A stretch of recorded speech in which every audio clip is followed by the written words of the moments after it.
নমস্কার, doctor রূপস channel আপনাদের সবাইকে স্বাগত। যারা আমার চ্যানেলে প্রথম, ভিডিওটা ভালো লাগলে অবশ্যই চ্যানেলটি সাবস্ক্রাইব করবেন। আজকে আলোচনা করব গনোরিয়া কি।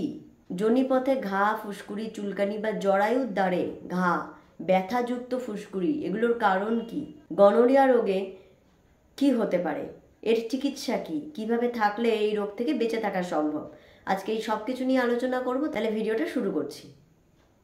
গনোরিয়া হচ্ছে একটা সেক্সুয়ালি ট্রান্সমিটেড ডিজিজ, অর্থাৎ গনোরিয়া সবসময় মনে রাখবেন যে অসংরক্ষিত যৌন মিলনের দ্বারা এটা হয়।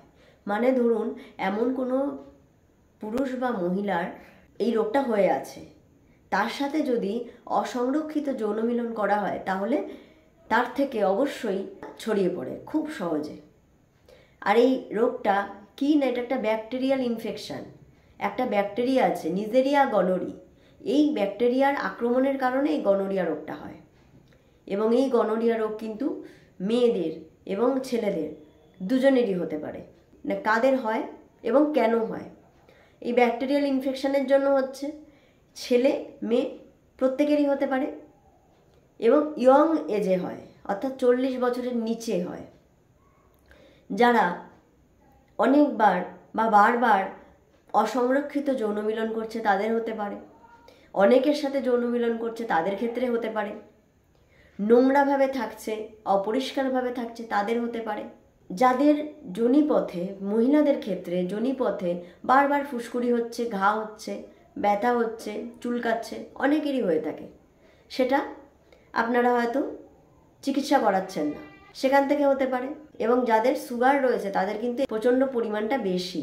এবার বলবো, এই রোগটা কি ছোঁয়াচে? এই ব্যাকটেরিয়ায় আক্রান্ত রোগীর সাথে কথা বললে, গল্প করলে, হাঁটা চলা করলে, হাত ধরলে কোনোভাবেই, বা তার জিনিস ইউজ করলে কোনোভাবেই এই রোগ ছড়ায় না। এই রোগ একমাত্র যৌন মিলনের দ্বারা ছড়ায়।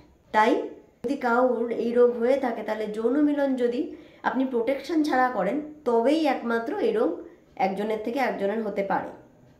আচ্ছা, এছাড়া এই রোগ কোথায় কোথায় হয়, লক্ষণ কি?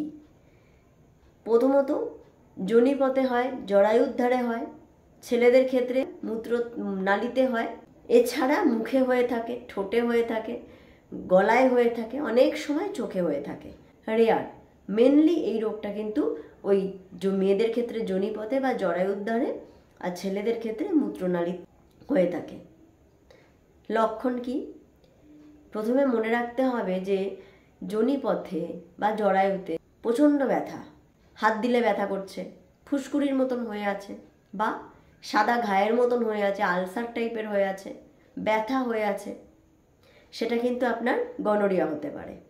এবং তার সাথে মেয়েদের ক্ষেত্রে সাদা স্রাব হচ্ছে, এবং সাদা স্রাবটা হচ্ছে গন্ধযুক্ত সাদা স্রাব, এবং প্রচুর পরিমাণে সাদা স্রাব হচ্ছে, গনোরিয়া হতে পারে।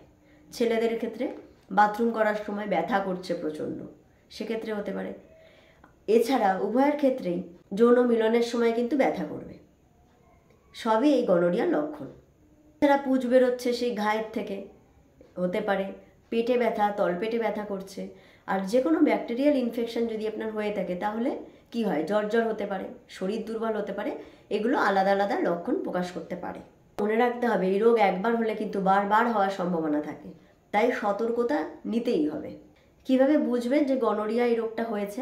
ডাক্তারের কাছে গেলে ডাক্তার আপনার থেকে ডিটেলস শুনে বা হিস্ট্রি শুনে বুঝবেন, এবং সেই জায়গাটা দেখে এই ঘাটা কেমন, ব্যথা হচ্ছে কিনা, এই সব কিছু দেখে এবং বুঝে শুনে তখন এই রোগটা সম্পর্কে আপনি ডায়াগনোসিস করা সম্ভব। এছাড়া টেস্ট করতে গেলে সোয়াব টেস্ট করতে হয়, যে জায়গায় হয়েছে সেটা, সেই সোয়াবটা পরীক্ষা করে সেই রোগটা বোঝা যায়। এছাড়া ইউরিন টেস্ট করতে হয়, মানে পেচ্ছাপ টেস্ট করতে হয়, সেখান থেকে জানা যায়। এবার বলবো চিকিৎসা। যেহেতু এটা একটা ব্যাকটেরিয়াল ইনফেকশন, তাই অ্যান্টিব্যাকটেরিয়াল ট্রিটমেন্ট করতে হয়, অ্যান্টিবায়োটিক্স দিতে হয়। এক্ষেত্রে সেপ্ট্রাক্সোন বা অ্যাজিথ্রোমাইসিন বা দুটোর কম্বিনেশনই ওষুধ হিসাবে কাজ করে। তার নির্দিষ্ট একটা কোর্স আছে, সেটা অবশ্যই রোগটা দেখে, রোগটা কতটা ছড়িয়েছে, রোগটা কতদিন ধরে হয়েছে, কত ডিপলি হয়ে আছে, সেই সব কিছু দেখেই আপনার ডাক্তারবাবু আপনাকে প্রেসক্রাইব করবে। সেটা 10 দিনের কোর্স হতে পারে, সেটা 14 দিনেরও হতে পারে। অনেক ক্ষেত্রে দুটো অ্যান্টিবায়োটিক কাজে লাগাতে পারে, কিছু ক্ষেত্রে একটা অ্যান্টিবায়োটিকেও কাজ হয়ে যেতে পারে।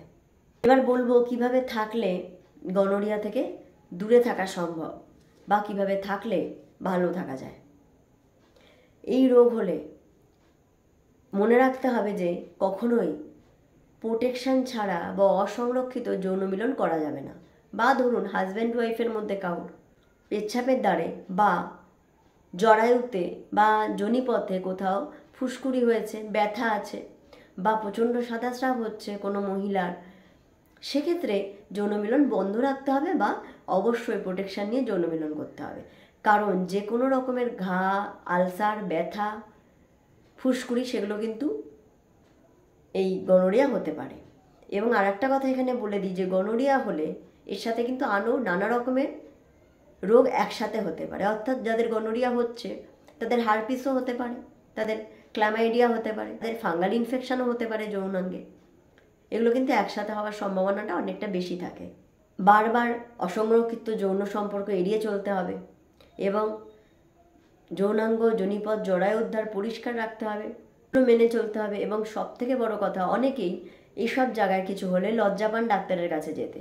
কিন্তু আপনাকে মনে রাখতে হবে যে যখনই আপনার কোনো রকমের অসুবিধা হবে, মেয়েদের ক্ষেত্রে বিশেষ করে দেখা যাচ্ছে যে অনেকটা সাদাস্রাব ভাঙছে বা চুলকাচ্ছে অনেক দিন ধরে, আবার কমে যাচ্ছে, আবার চুলকাচ্ছে, মাঝে মধ্যে ব্যথা হচ্ছে, তলপেটে ব্যথা হচ্ছে, বাথরুম করার সময় ব্যথা হচ্ছে, যৌন মিলনের সময় ব্যথা হচ্ছে, তৎক্ষণাৎ ডাক্তারের পরামর্শ নিতে হবে।